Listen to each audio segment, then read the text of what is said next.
आज के इस विश्लेषण में हम एक ऐसी चीज के बारे में बात करने वाले हैं जिसने हमारी और आपकी जिंदगी पर पूरी तरह कब्जा कर रखा है। जी हाँ, मोबाइल फोन।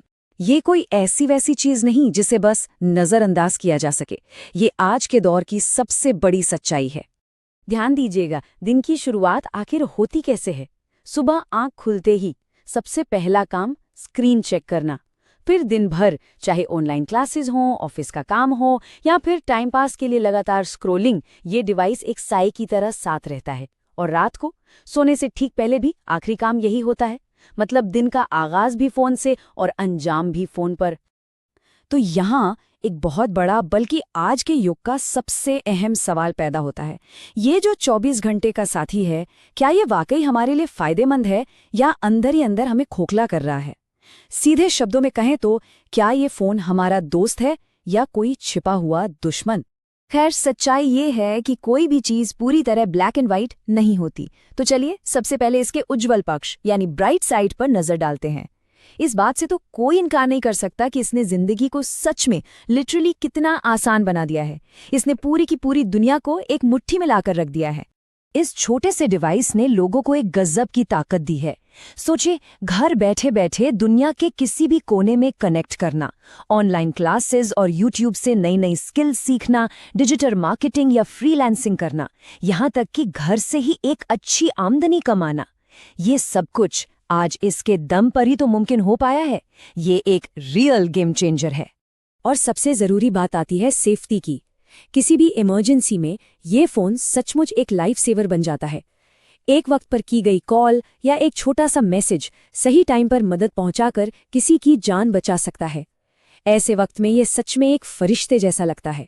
इसमें जब गूगल मैप्स जैसी नेविगेशन और सिर्फ एक क्लिक पर दुनिया भर की इन्फॉर्मेशन मिलने वाली सुविधा जुड़ जाती है, तो ये बेहद ताकतवर माध्यम बन जाता है। रास्ता भटकने का टेंशन खत्म और दुनिया भर का ज्ञान उंगलियों पर। इसने सफर करना और सीखना दोनों को कितना आसान बना दिया है। लेकिन रुकिए, अब जरा सिक्के के दूसरे पहलू पर भी आते हैं, इसके डार्क साइड पर। क्योंकि देखिए, हर रोशनी की एक परछाई भी होती ही है। बिना सोचे समझे घंटों तक लगातार स्क्रीन पर आंखें गड़ाए रखने के कुछ बहुत ही गंभीर और खतरनाक नतीजे सामने आते हैं जो शुरू में समझ नहीं आते। ये हमारी बॉडी और प्रोडक्टिविटी पर बहुत भारी पड़ता है। एक तो कीमती समय की बर्बादी, ऊपर से पढ़ाई और काम पर बुरा असर। लगातार घूरने से आंखों की रोशनी को नुकसान तो है ही, और नींद की क्वालिटी का तो जैसे पूरी तरह से सत्यानाश हो जाता है। ये इसके ऐसे नुकसान हैं जो धीरे धीरे अपना असर दिखाते हैं। और सबसे चिंताजनक बात क्या है पता है? ये डिजिटल दुनिया हमें रियलिटी से बिल्कुल काट रही है। ध्यान दीजिएगा, लोग स्क्रीन में इतने खोए रहते हैं कि आमने सामने बैठकर बात करना जैसे अब पुराने जमाने की बात हो गई है। हम पूरी दुनिया से तो कनेक्ट हो गए हैं, लेकिन जो अपने आसपास बैठे हैं उन्हीं से एकदम अकेले और अलग थलग हो गए हैं। इसके अलावा मेंटल हेल्थ पर इसका इम्पैक्ट और भी गहरा है। सोशल मीडिया पर लगातार दूसरों की परफेक्ट लाइफ देखकर खुद से उनकी तुलना करना, इस चीज ने लोगों के अंदर तनाव और बेचैनी को स्काई रॉकेट कर दिया है। हर वक्त बस बेहतर दिखने की एक ऐसी रेस चल रही है जिसका कोई अंत नहीं है। तो अब बड़ा सवाल उठता है कि इस फंदे से बचें कैसे? समाधान दरअसल एक बहुत ही छोटी सी सोच पर निर्भर करता है। हमें सिर्फ ये सुनिश्चित करना है कि फोन हमारा एक मददगार सेवक बनकर रहे। गलती से भी इसे अपना मालिक नहीं बनने देना है। कंट्रोल पूरी तरह अपने हाथ में होना चाहिए। हम इन क्लियर और प्रैक्टिकल कदमों पर चलकर वापस अपना कंट्रोल पा सकते हैं। सबसे पहले तो स्क्रीन टाइम की एक सख्त लिमिट सेट करना। दूसरा, डिवाइस का इस्तेमाल सिर्फ तब करना जब वाकई कोई जरूरी काम हो। तीसरा और सबसे अहम, बिना सोचे समझे लगातार स्क्रॉलिंग करने से पूरी तरह बचना। अपनी रियल लाइफ को वापस प्रायोरिटी देनी ही पड़ेगी। संतुलन ही आखिर में सबसे बड़ी कुंजी है।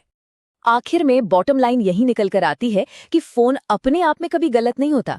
असल परेशानी है इसका गलत तरीके से इस्तेमाल करना, जो हमारा वक्त और फ्यूचर दोनों बर्बाद कर सकता है। वहीं अगर इसका बिल्कुल सही और सटीक इस्तेमाल किया जाए तो ये एक बेहतर, सफल और शानदार जिंदगी बनाने में एक सॉलिड टूल साबित होता है। तो चलिए इस एक्सप्लेनर को एक बहुत ही चिंतन करने वाले आखिरी सवाल पर खत्म करते हैं, जिससे आगे का रास्ता तय होगा। सोचने वाली बात यह है कि क्या हम फोन को कंट्रोल करेंगे या फिर फोन को हमें कंट्रोल करने देंगे। इस पर विचार जरूर कीजिएगा।